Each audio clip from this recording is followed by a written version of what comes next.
حسن وكسر وين وانا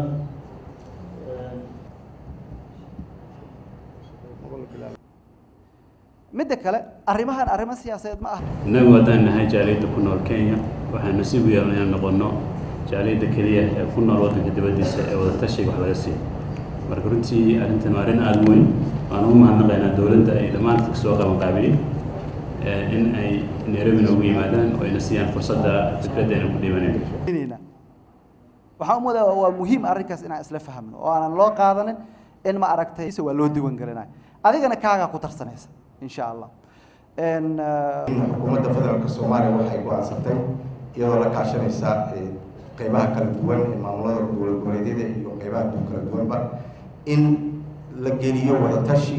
qaabkii lagu dooran lahaa baarlamaanka cusub ee 2016 wixii ka dambeeyay taasoo maantana fursad aad u hesheen hataa tiin dadka ku nool dalka Kenya gaar ahaan magaalada Nairobi inaad wada tashiga qayb aad ka noqotaan fikirkiina iyo ra'yigiina waa idin fasiri doona afar qaybood ay u kala bixi doona laakiin muhiimadda ugu weyn waxay tahay inaad taladiina ka qaadataan dowladana waxay fursadda idin siinaysaa inaad ra'yigiina ka dhiibataan iyadana idinku qoran buwaagta aan hadda idin siinay af Soomaaliya iyo Ingiriis labadaba ku qoran waxa kale oo la soo saas bishii toddobaad ee sanadkan gudihiisa Muqdisho lagu kulmay baadi tilmaameedkaas dhaqan galkiisa sidoo kale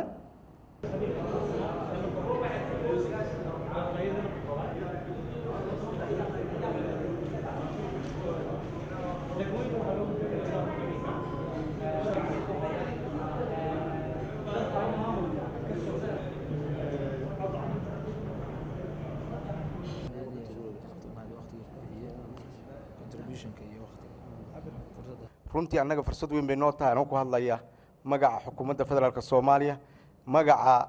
dowlad goboleedyada iyo xubnaha guddiga labada qaybood ka kooban iyo kan maartay madaxda sare dowladaba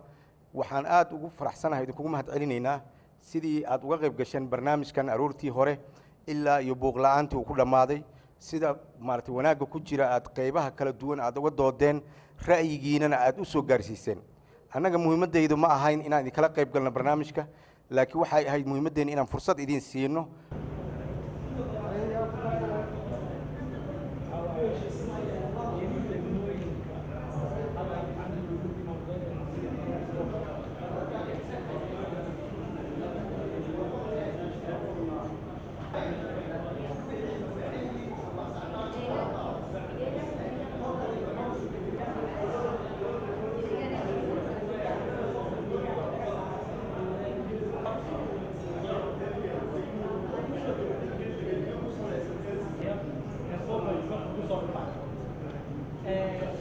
maadaama ay saas tahay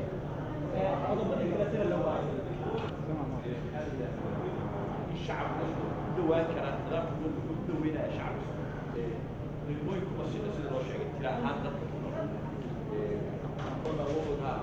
sharci qiyaha iyo